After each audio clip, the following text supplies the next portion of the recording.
Oh, hello. Can we please talk about UFC Fight Night 205, UFC Vegas, whatever it is? I don't know if it's even in Vegas. It's on at like an unusually early time for UK fans. I'm not even sure where it's taking place, but I assumed it was in Vegas. But either way, I think the main event walks out at like 12 midnight. That's still a treat for UK fans. I will still be awake at midnight. I mean, 5 in the morning, that's a different question. But 12 midnight, thank you, UFC, for the treat. Anyway, I'm going to be taking a look at a few of the fights on this card, breaking down the fighters, looking at different things that I think could possibly happen, and then trying to identify the most unlikely thing that will happen that I still think could happen in my mind to place some terrible bets.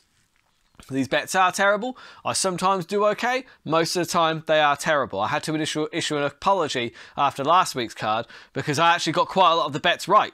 And these are billed as terrible bets. So as you can imagine, people were furious when the bets actually came in. Unbelievable. 10-1 on Tom Aspinall by submission, though. Take that, eh?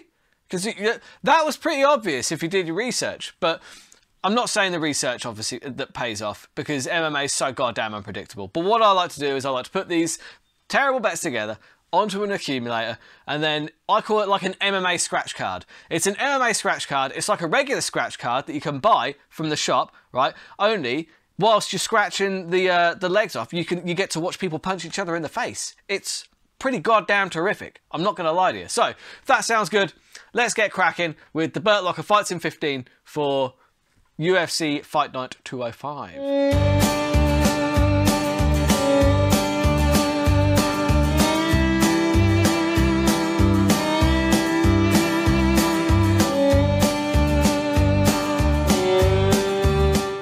Right, we're going to start off with the heavyweights, the big boys. Got Elia Tayfey, obviously former light heavyweight, taking on Alexy Olenik. Now, Alexy Olenik has been around. He's, 59, 16 and 1. So, I mean, I'm no good at maths. That's just a lot of fights. Yeah, when you've got a guy who's that experienced, the problem is he is coming off 3 losses. I think Latifi's coming off a couple of losses, though, isn't he? He lost to Lewis, didn't he? And I think he beat Barboza, but not by much. I don't remember that being a particularly noteworthy performance. I might be wrong. Let me know in the comments. Was that a good fight? I don't remember it being a good fight. I'm pretty sure that it was either a close decision or a split decision. Either way. Yeah, neither one of them have looked... Neither one of them are a basket of fruit right now in terms of what their records are looking like. Their recent records, anyway. Now, the thing that's interesting here is you've got Olenik is going to be the bigger guy, right? Because Latifi, he's dropped down, but he's only 5'10". Like that's like DC kind of like stockiness, isn't it? So I mean, I don't think he's getting any. I see why he went up because he didn't. Well, he's a big lad. He's built like a fire hydrant, but I just don't see 5'10". I don't know. Should he be a heavyweight at 5'10"? You're going to struggle in places, I feel. Anyway. Olenik is 6'2", and Olenik has a 6.5 reach advantage, 6.5 inches. That's mental.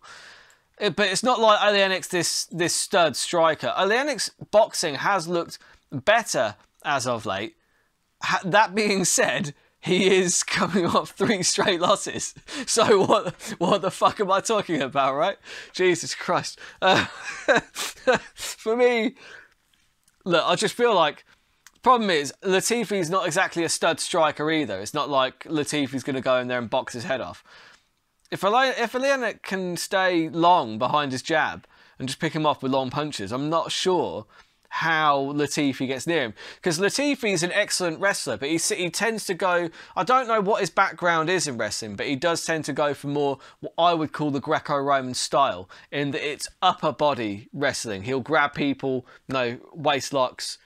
and then he'll go for the clinch and then move down to get the legs. But most of the time he's getting his takedowns, pulling people down to the floor from the waist up, I would say.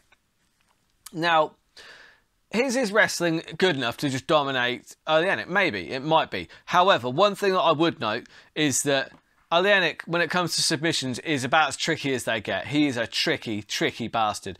The fact that he's got so many Ezekiel chokes where literally he lets people mount him and he submits them from being mounted. Not from mount, from being mounted. His opponent has him mounted and he submits him with the Ezekiel choke. He kind of like gets his arms around like that. It's as he pulls him down. He pulls himself so he gets them into mount and he chokes him out from that position. It's absolutely unbelievable. It's brilliant. Tayfey, I don't think he's going to have a great time at striking range.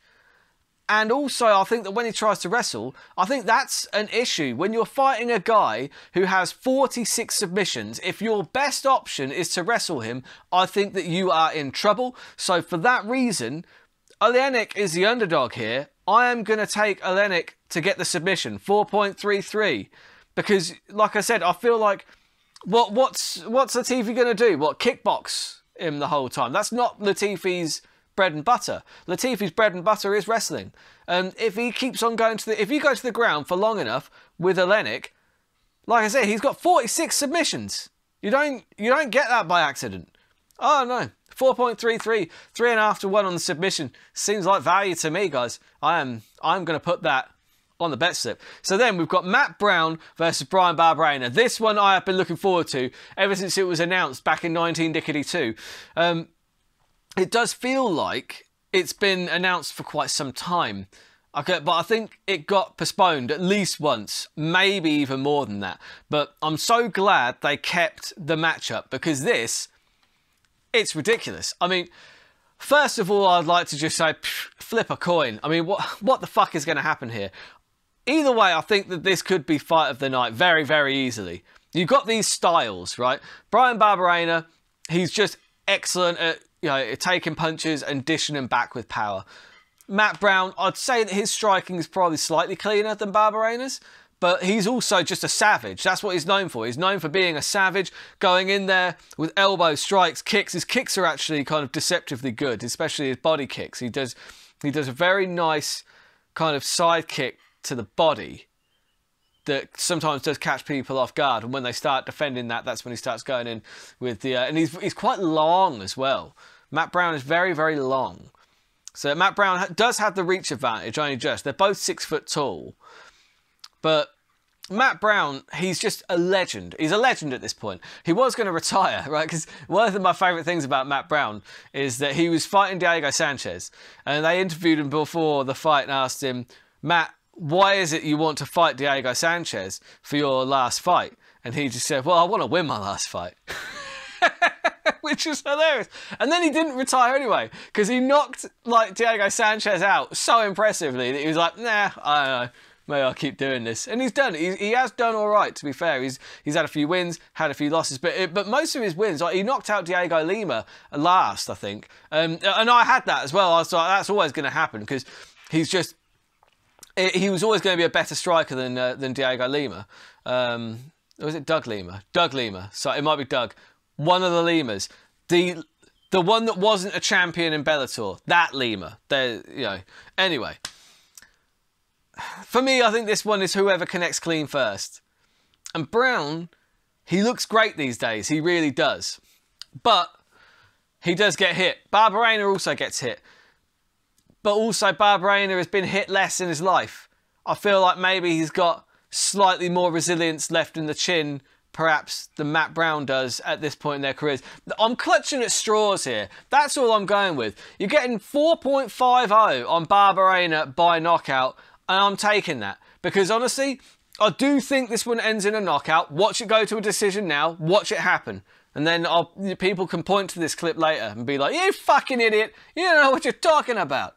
And they'd be right. They are absolutely right. But irregardless, I am taking Barberena by knockout. And this one's going to be an entertaining fight. Make sure you tune into this one. I've been looking forward to it for a hot minute. Do you know, my biggest tip on this one is tune in. Don't forget that Matt Brown is taking on Bryan Barberena this Saturday. Watch that shit. Then we've got the main event. Main event, Curtis Blaydes against Chris Daukaus. It's not massively blowing my skirt up, if I'm honest. Because, I mean, look, Curtis Blaydes, I'm a huge fan of Curtis Blaydes. Is he the most exciting? No, but when there is a possibility there for him to be excited. If you remember what he did to Alistair Overeem, I mean, the way he split his wig with that elbow from Mount, it was just nasty. The way the blood sprayed like across the canvas, it looked like it was like in a film. It looked like he killed him. It was ridiculous. And Chris Daukaus, look, Chris Daukaus is a knockout machine. 4 fights before he got like knocked out by Lewis. No shame in that. You're against the Black Beast. Derek Lewis has the most knockouts in UFC history. There's no shame in getting knocked out by that dude. I, in fact, called that one. I thought, you know what, Daukaus might come unstuck here. Because Lewis came in as an underdog in that fight, and you got pretty decent odds on the knockout. And that was like, and I thought that was pretty easy money. And obviously, you know, it's always easy if it comes out. But yeah, anyway. Losing by knockout to Derek Lewis, that is not the end of the world. Is that going to shake his confidence? You don't know. You just don't know. This is part of the problem with making these picks. Dan Hardy alluded to it on his podcast. It's like he's absolutely right. Watch Full Reptile, by the way. Full Reptile is Dan Hardy's channel. His breakdowns are fucking fantastic. The dude knows what he's talking about. Obviously, he used to be a fighter. He knows a lot more than I do, and I love listening to him. Honestly, do. But yeah. But yeah, he said about, look, when you're picking these fights, it's like there's so much you don't know. You don't know if they're having a good week, bad week. You don't know if their missus has pissed them off that day. You don't know if they've had like, you know, a stomach bug or an ear infection. You don't know if they're feuding with one of their mates or if they've got something else on their mind. You just don't know. There are so many variables to human beings, and yeah, so it can be very difficult to pick these. Now, one thing I would say for the Curtis Blaydes-Daukaus fight is that Blaydes, he cuts down to 265. He is a big boy. He is huge, especially once he gets into the octagon as well. Daukaus, I think he weighs in about, what, 250?